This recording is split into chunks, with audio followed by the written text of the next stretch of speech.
Selamat datang kembali pada kuliah analisis struktur. Mulai dengan segmen ini kita masuk kepada bab baru yaitu analisis struktur statis tertentu menggunakan metode fleksibilitas. Pada segmen pertama ini kita baru akan mulai melihat konsep dari metode fleksibilitas ini.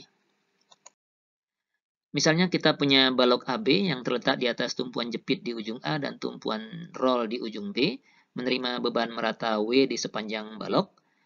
Kita ketahui bahwa struktur ini memiliki reaksi vertikal di A, reaksi momen di A, dan reaksi vertikal di B. Sedangkan persamaan keseimbangan yang bisa digunakan untuk menentukan reaksi-reaksi ini hanya ada dua, yaitu jumlah gaya-gaya vertikal sama dengan 0 dan jumlah momen terhadap sembarang titik sama dengan 0. Sedangkan keseimbangan horizontal hanya akan menghasilkan RAX sama dengan 0.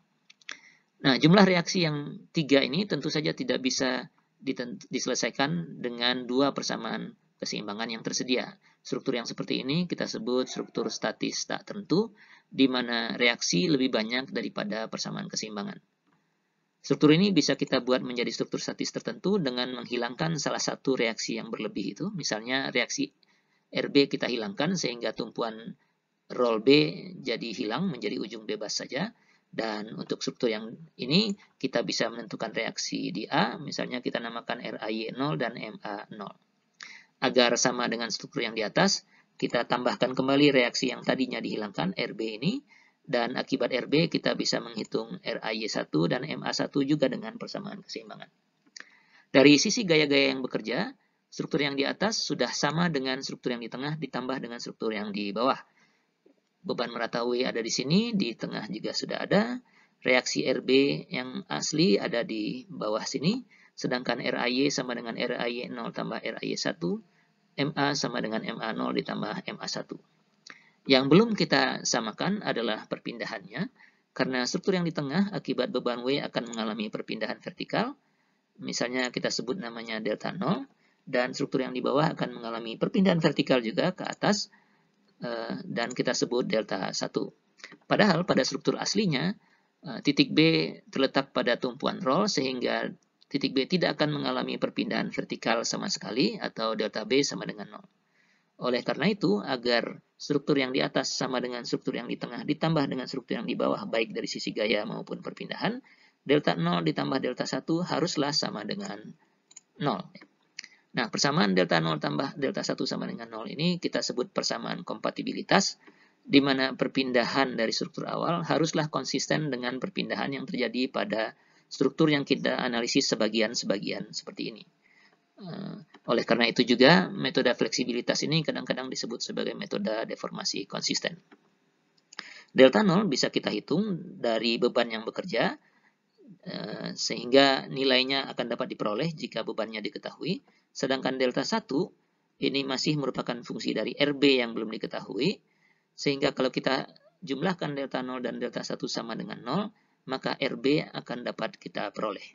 Jika RB sudah dapat kita peroleh, maka RAY1 dan MA1 dapat kita peroleh, kemudian menjumlahkan dengan RAY0 dan MA0, kita akan dapatkan masing-masing RAY dan MA. Demikian konsep metode fleksibilitas atau metode deformasi konsisten. Tentu saja kita tidak hanya dapat memilih menghilangkan reaksi di B untuk mendapatkan struktur statis tertentu yang di bawah ini. Bisa juga misalnya dari struktur yang sama, kita hilangkan momen di A sehingga kita peroleh struktur seperti ini. Misalnya ini juga struktur statis tertentu. Dan kemudian kita tambahkan kembali MA-nya, ini juga struktur statis tertentu, dan reaksinya masing-masing yang di tengah kita beri indeks 0, yang di bawah kita beri indeks 1. Perpindahannya, struktur yang di tengah ini sekarang akan mengalami putaran di A, karena tidak lagi berupa jepit, ada putaran theta 0 di A, dan struktur yang di bawah juga demikian, akibat momen MA ini akan mengalami putaran theta 1. Padahal pada struktur yang asli, karena tumpuannya berupa tumpuan jepit, titik A tidak boleh mengalami putaran, sehingga persamaan kompatibilitas untuk sistem yang kedua ini adalah theta 0 ditambah theta 1 sama dengan 0. Theta 0 bisa dihitung dari beban yang bekerja, sedangkan theta 1 masih merupakan fungsi dari MA, dan kalau kita selesaikan persamaan kompatibilitas ini, kita akan dapatkan nilai MA. Demikian pengantar dan konsep dasar dari metode fleksibilitas atau metode deformasi konsisten. Pada segmen-segmen berikutnya kita akan formalkan prosedurnya hingga berbentuk matriks serta beberapa contoh akan kita bahas. Sampai bertemu pada segmen berikutnya.